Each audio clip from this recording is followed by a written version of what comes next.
Two angels came to Sodom in the evening, and Lot was sitting in the gateway of Sodom. When Lot saw them, he rose to meet them and bowed down with his face to the ground. He said, "Please, my lords, turn aside to your servant's house and spend the night and wash your feet. Then you can rise early and go on your way." They said, "No, we will spend the night in the square." But he urged them strongly. So they turned aside to him and entered his house. And he made them a feast, and baked unleavened bread, and they ate. But before they lay down, the men of the city, the men of Sodom, both young and old, all the people to the last man, surrounded the house. And they called to Lot, "Where are the men who came you to, where are the men who came to you tonight? Bring them out to us, so that we may know them." Lot went out of the door to the man, shut the door after him, and said, "I beg you, my brothers, do not act so wickedly. Look, I have two daughters who have not known a man. Let me bring them out to you, and do to them as you please. Only do nothing to these men, for they have come under the shelter of my roof." But they replied, "Stand back." And they said, "This fellow came here as an alien. He would play the judge. Now we will deal worse with you than with them." Then they pressed hard against the man Lot, and came near the door to break it down. But the men inside reached out their hands and brought Lot into the house with them and shut the door. And they struck with blindness the men who were at the door of the house, both small and great, so that they were unable to find the door. Then the man said to Lot, have you anyone else here? Sons-in-law, sons, daughters, or anyone you have in the city? Bring them out of the place, for we are about to destroy this place, because the outcry against its people have become great before the Lord, and the Lord has sent us to destroy it." So Lot went out and said to his sons-in-law, who were to marry his daughters, "Up, get out of this place, for the Lord is about to destroy the city." But he seemed to his sons-in-law to be jesting. When morning dawned, the angels urged Lot, saying, "Get up, take your wife and your two daughters who are here, or else you will be consumed in the punishment of the city." But he lingered. So the man seized him and his wife and his two daughters by the hand, the Lord being merciful to him, and they brought him out and left him outside the city. When they had brought them outside, they said, "Flee for your life. Do not look back or stop anywhere in the plain. Flee to the hills, or else you will be consumed." And Lot said to them, "Oh no, my lords, your servant has found favor with you, and you have shown me great kindness in saving my life. But I cannot flee to the hills, for fear the disaster will overtake me and I die. Look, that city is near enough to flee to, and it is a little one. Let me escape there. Is it not a little one? And my life will be saved." He said to them, "Very well, I grant you to this favor too, and will not overthrow the city of which you have spoken. Hurry, escape there, for I can do nothing until you arrive there." Therefore, the city was called Zor. The sun had risen on the earth when Lot came to Zor. Then the Lord rained on Sodom and Gomorrah sulfur and fire from the Lord out of heaven, and he overthrew those cities and all the plain, and all the inhabitants of the cities, and what grew on the ground. But Lot's wife behind him looked back, and she became a pillar of salt. Abraham went early in the morning to the place where he had stood before the Lord, and he looked down toward Sodom and Gomorrah, and toward all the land of the plain, and saw the smoke of the land going up like the smoke of a furnace.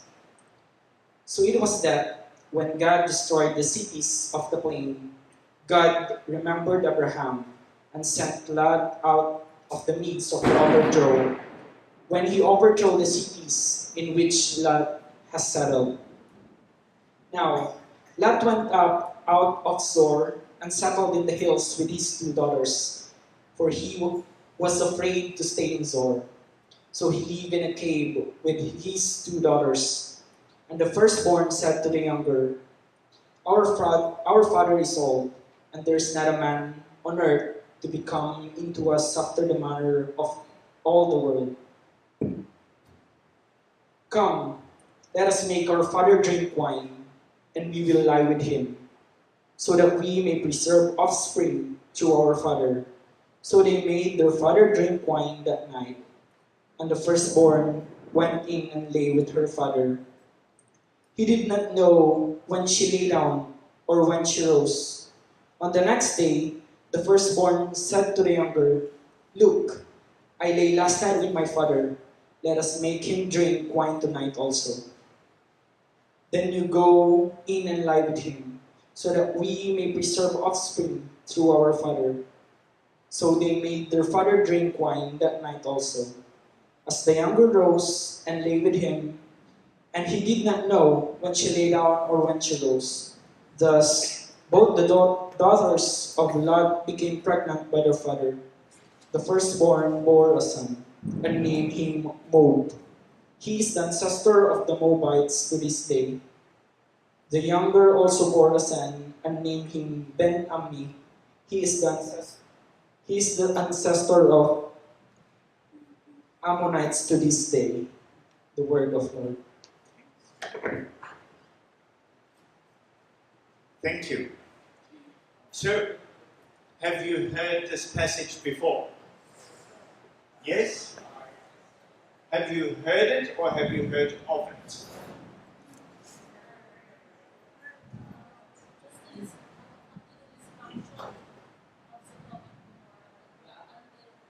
Not until the little bit about getting your father drunk. Is that a bit extra? So, who are the characters in this passage? Lot.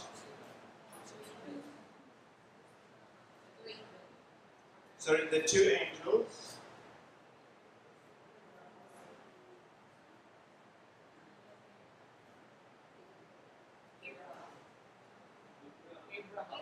Abraham.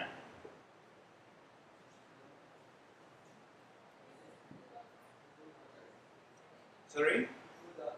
Two daughters.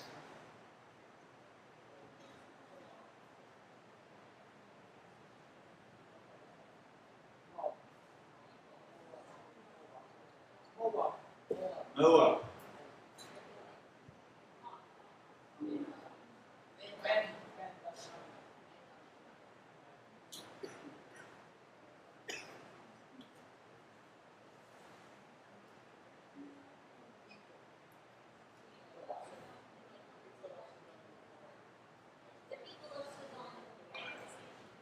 Of Sodom and Gomorrah. Of where?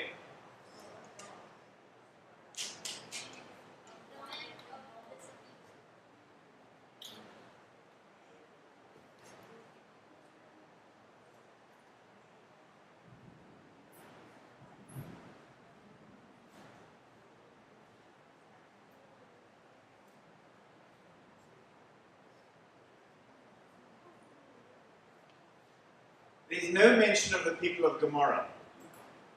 Is there? Or am I wrong? Yeah? Okay. So these are the people who we have in the passage.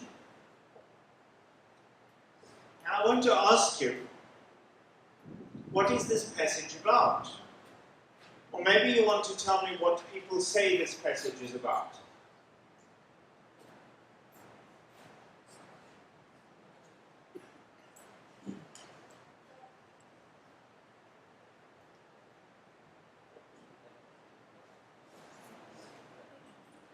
Well, for me, this is the first time I heard the complete passage. But when I'm growing up, for me, what I've known about Sodom and Gomorrah is a sin city, and because a lot of sin, or well, I should say, bad things is happening within the area, like having sex with men to men, having sex with multiple persons like that. Okay, so you're told that there's bad things happening in Sodom, bad things. So you then said sex happening between men. So what's that? Sorry? Sodomy. Glory be to Jesus.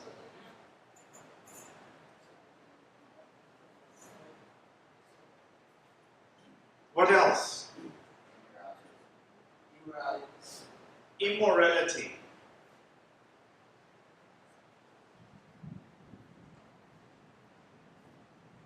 Anything else?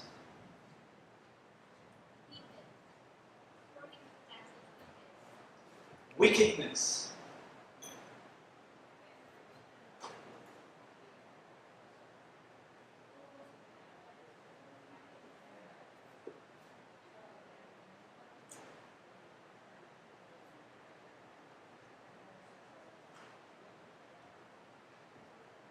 There's usually one other word that is used.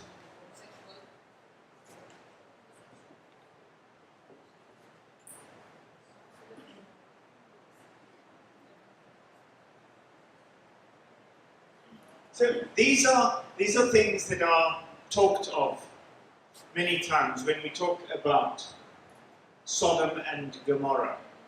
And people will say to you, the sin of Sodom is, mostly they'll say it's homosexuality. And they'll say that Genesis chapter 19 is used as proof that the Bible is against homosexuality, right? Right. So we're looking at the passage because we want to examine that notion. We want to ask, is that actually the case?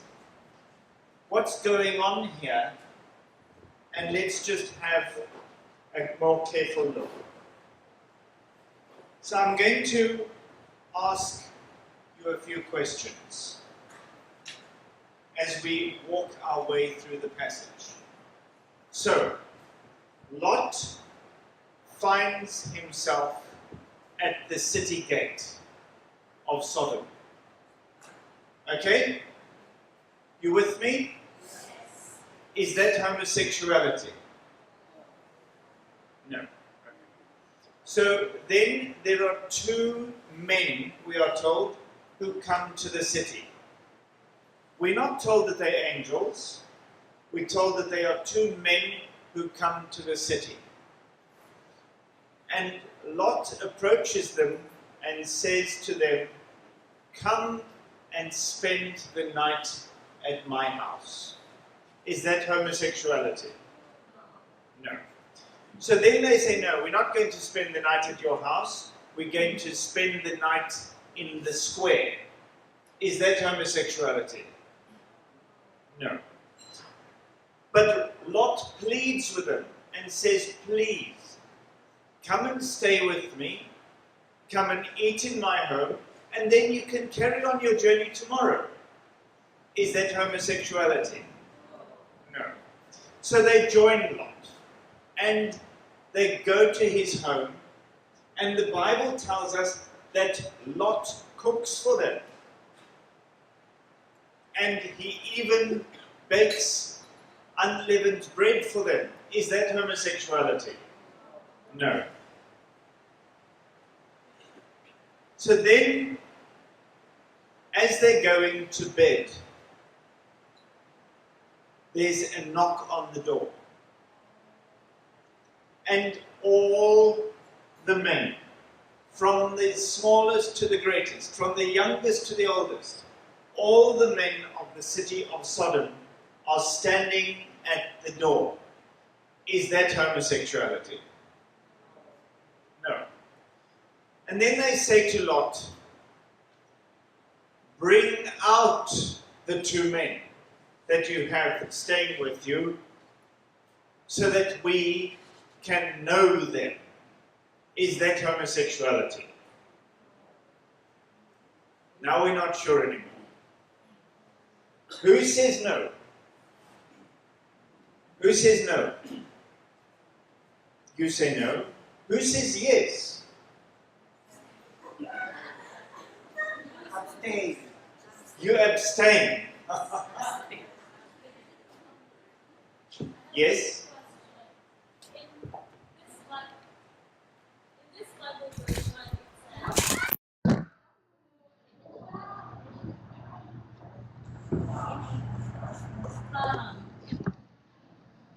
In this Bible version it says, verse 5, they called to Lot, where are the men who came to you tonight?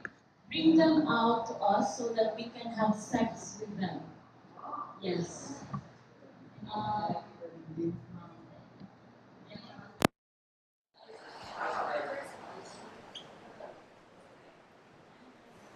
So that we can have sex with them. All right. Does anyone have a different version to that as well? Yes. What does yours say?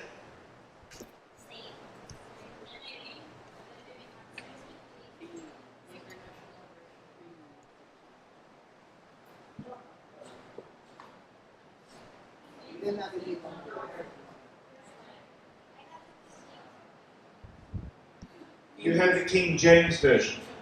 It says, and they called unto Lot and said unto him, where are the men which came into thee this night? Bring them out unto us, that we may know them. So the King James Version says that we may know them. And the NIV says that we may have sex with them.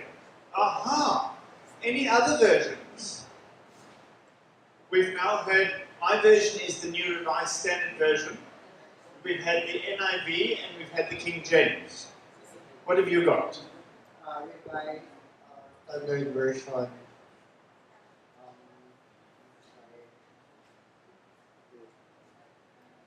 And they called to Lot, where are the men who came to you tonight? Bring them out to us, that we may know them. So that's the Revised Standard Version. So, clearly, we've got a difference of opinion here. There's a difference in translation. And that's useful for us because then we can examine what does the passage actually say.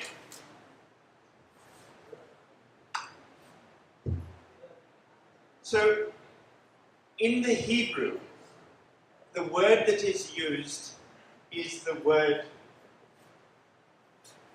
yada. So, in the Hebrew, the word is yada. And the word yada translates as to know. I'll give you another example of where the word yada is used. The word yada is also used in the book of the prophet Isaiah when God speaks to us and says, while you were still in your mother's womb, I yada you. I had sex with you. No?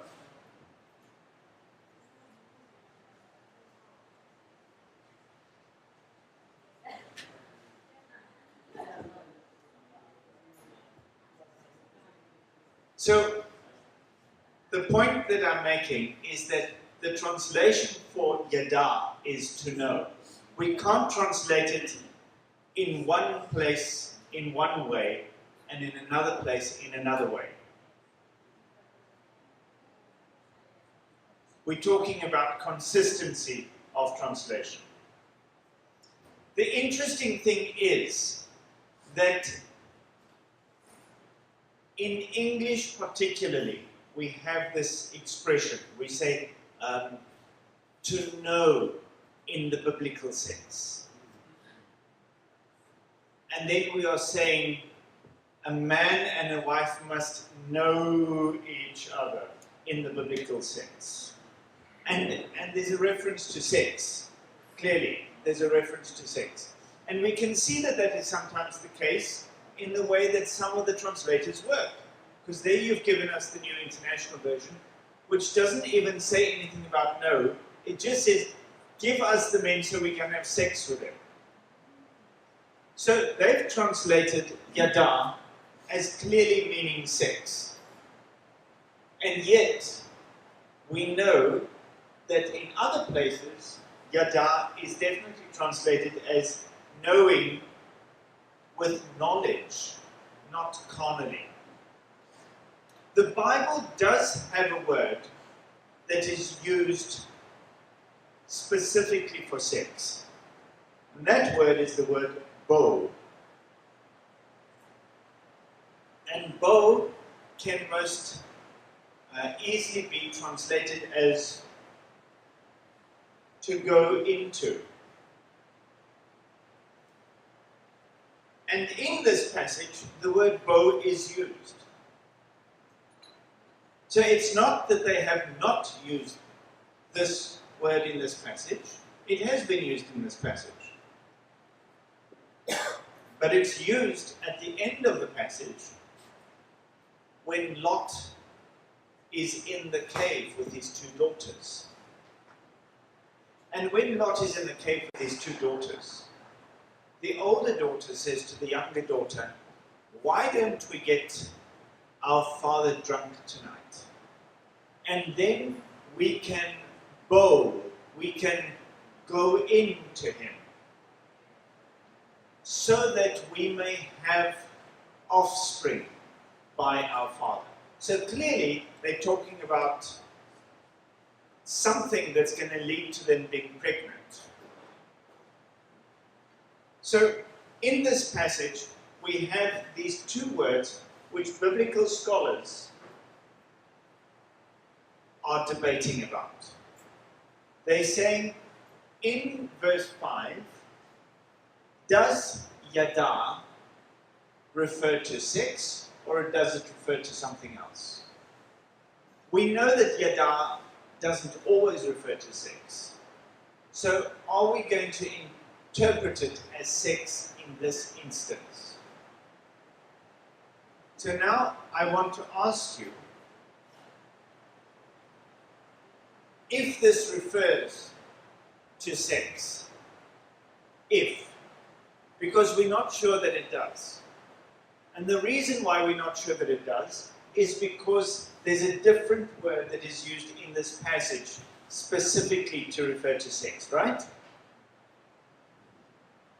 Are you still with me? Yes. So, if it refers to sex, is that sex homosexuality, or what is it?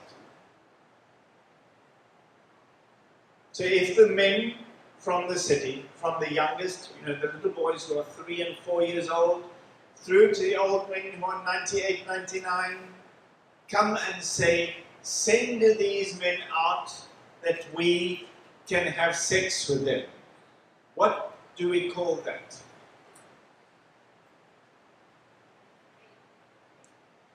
I think we would call it gang rape. Because we don't have the men standing, yes, we will be willing partners. Huh? There's no consent here. Clearly this is abuse. Clearly this would be sexual or gender-based violence, and in this instance, it is gang rape. Right? What is homosexuality then?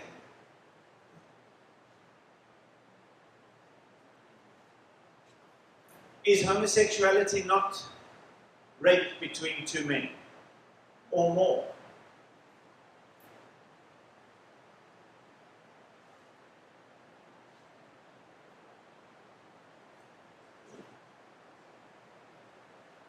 Homosexuality, yes, you've got your dictionary. I can see it.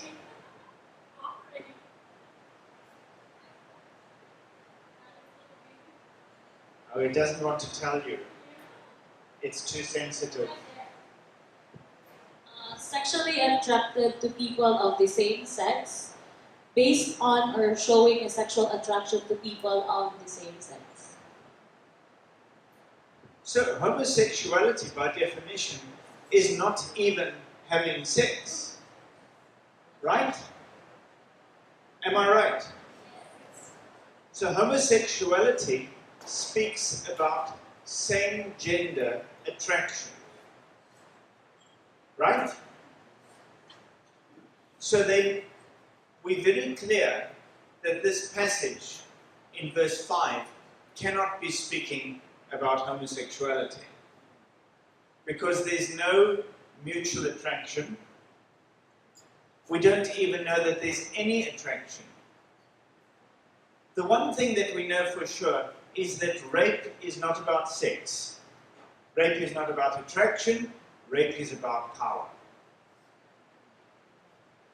Yes? So rape is an abuse of power in such a way that one person dominates another. That can happen from a man to a man. That can happen from a man to a woman. That can happen from a woman to a man. And that can happen from a woman to a woman. Aha, I have a question.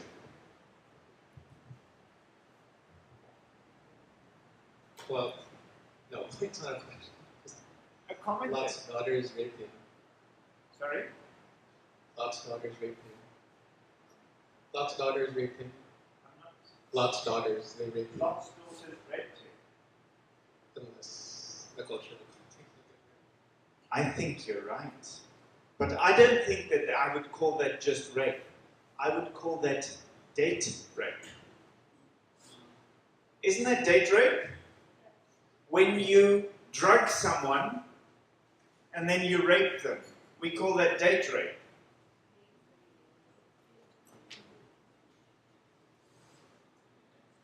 Have you heard the term date rape? If the two parties they decided to went out together, but the discussion of having sex is left unsaid. But the other one took the opportunity of raping the other person. And I think that's the date rape from my perspective. Okay. So what you're saying is that you've willingly gone out together, you have a meal together, you watch a movie together, and then I say, let's have it on, and you say no, and I say, but I insist. Then that's date rape. Okay? What does your dictionary say? Date. D-A-T-E.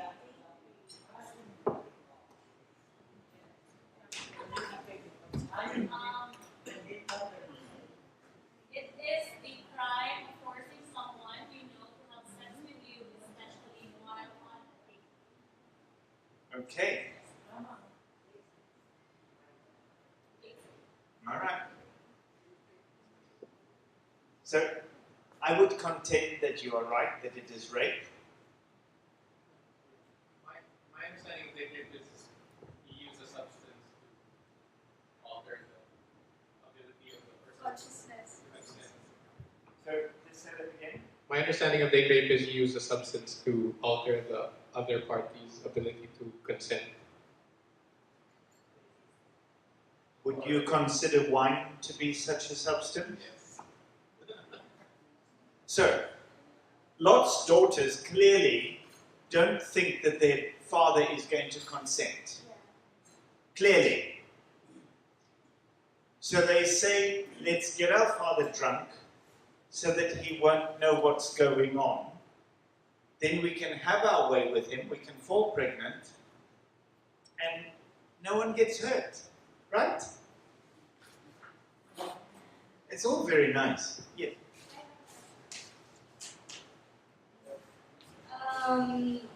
This this was considered as sin of homosexuality in their city because it was mentioned that the men from young to old, have they taken into account the women? Because we all know that when they write the Bible, they not consider the counts of the women in there.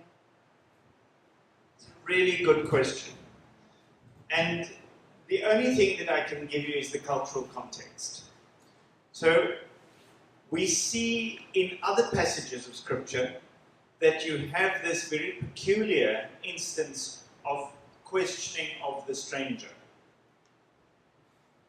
We find it also in Judges chapter 19, where you have the stranger coming into the city square, and it is as if the male members of that society have the responsibility of finding out what you're doing there.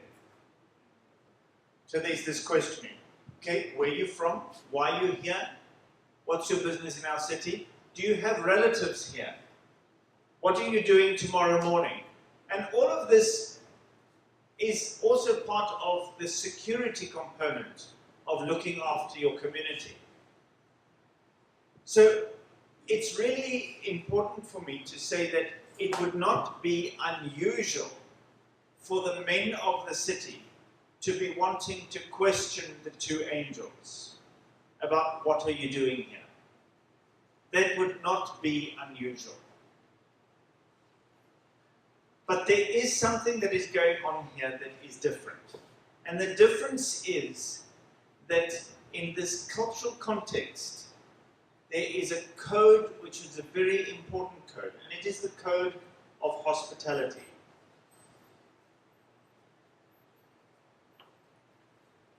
And so Lot actually refers to this code of hospitality himself when he says, please, don't do this thing, because these men are under the protection of my roof.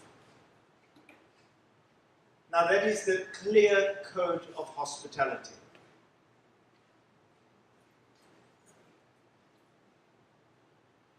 There's a couple of things that we need to look at in terms of that as a context. If this is about the code of hospitality, do we have any reference in the Bible that can support that? And I would say yes. And the reason for that is very simple. Jesus refers to Sodom and Gomorrah twice. And when Jesus refers to Sodom and Gomorrah, he is doing so in the context of sending his disciples out to preach the good news, to heal the sick, to cast out demons. And he says, and when you come to a village, if they do not receive you, shake the dust off your feet and leave, and I tell you, it will be worse for them on the day of judgment than for the men of Sodom and Gomorrah. So very clearly, Jesus is speaking about the breach of the code of hospitality. When strangers come to you, you look after them. And if they don't look after you, then they will be judged for not fulfilling the code of hospitality. But there's something else in this passage that is significant. And that is that God has sent these two angels to the city of Sodom after there's been this protracted negotiation between God and Abraham. This doesn't just happen off the bat. There's been this protracted negotiation between God and Abraham. And God and Abraham have eventually got to the point that if there are only 10 people in the village, in the city, who are righteous, then spare the city. The two angels have come to Sodom to destroy the city because they could not find 10 righteous people. So clearly, the judgment on Sodom and Gomorrah is because of what has happened before these angels come, not what is perceived to be happening while the angels are there. Is that right? Yes? You sure?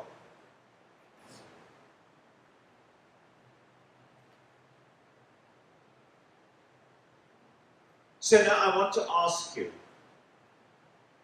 can you anywhere in this passage see homosexuality? And you can say yes, please say yes. If you see it, say yes, because we need to find it there.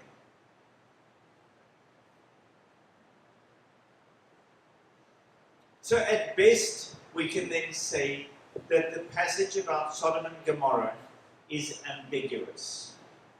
We know that the word yada is used, we know that the word bo is used. We know that yada can mean to know, and that in some places, as we've seen in the New International Version, that word was specifically translated as sex.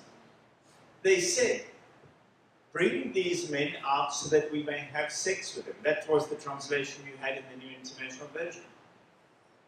But even so, the reason why the city is being destroyed is for what happened before that night, not what was on that night.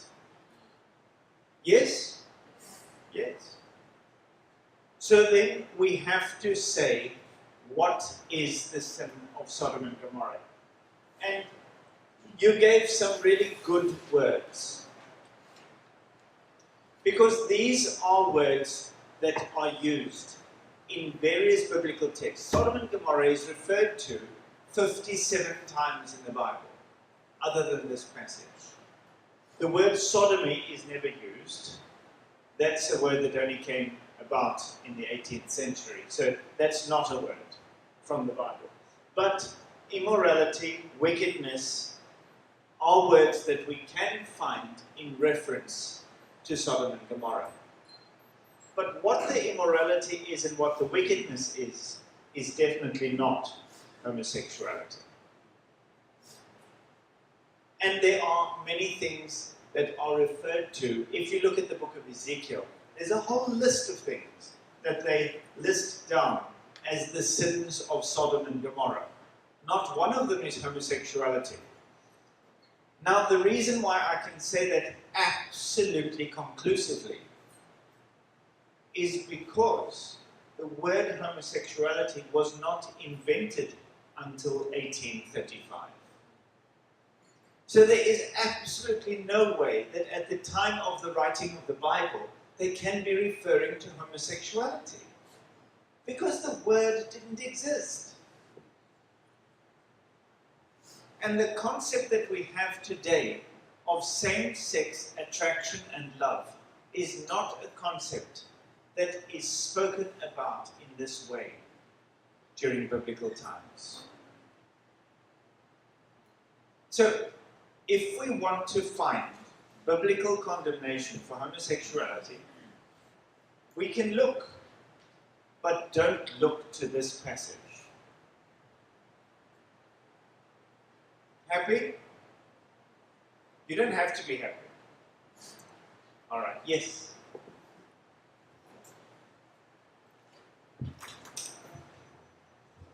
Just a query lang for that because when the group of men outside the door went to Lot and said, bring that guest outside so that whether you know them or have sex with them. Siguro, one of the thing that I have seen is that during our gender justice issue is that why did Lot allow to? I just want to know the culture of this context. That why did Lot even trade her two daughters to become the ano naman, to be a replacement for the two guests that the people wanted? And that's a really good question. So, we have Lot saying to the men of the city, look, don't do this wicked thing. Because these men are under the protection of my roof.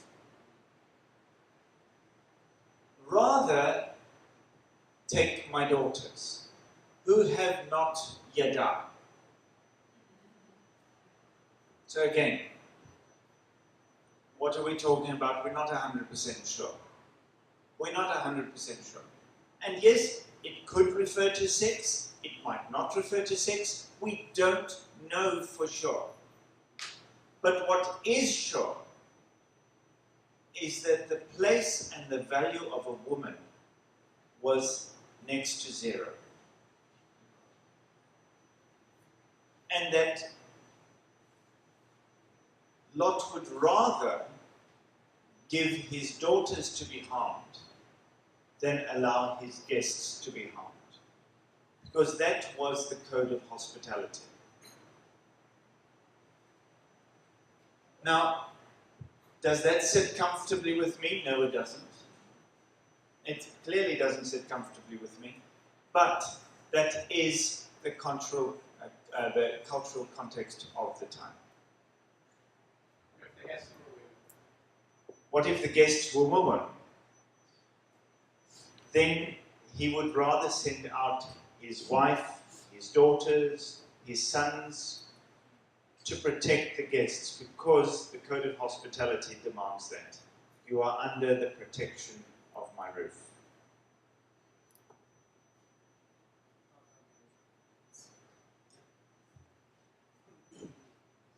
My pastor always says, Pastor Joseph, if we read the Bible, it's very important to see the context and the spirit of the passage, because when we are translating Bible, sometimes there are words that we cannot translate in English. We need to learn five languages to translate the Bible correctly. So context, context, context. And again, if I can just recommend you on this occasion to two books. The one book would still be Renato Ling's. Dr. Renato Ling's has an extensive section on this passage. And he gives not only the 4 biblical translations that we have used in this room today, he gives 12. And he shows the comparison of how these words have been translated in various passages of Scripture.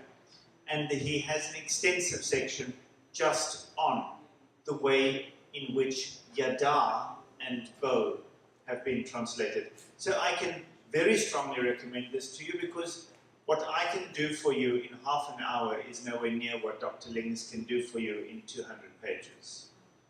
Secondly, we have a book called Behold, I Make All Things New.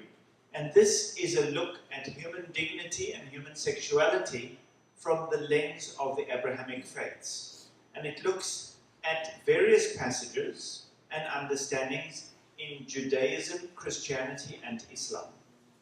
So it parallels the 3 Abrahamic faiths and looks at passages like this through the lens of Abrahamic faiths and looks at our understanding. And then while I'm doing that, I might as well mention our most recent book, which is this one, I Am Divine, So Are You. And in I Am Divine, So Are You, again, the concept of human dignity and human sexuality is examined, but this time through the lens of the karmic faiths. So Hinduism, Jainism, Sikhism, and Buddhism.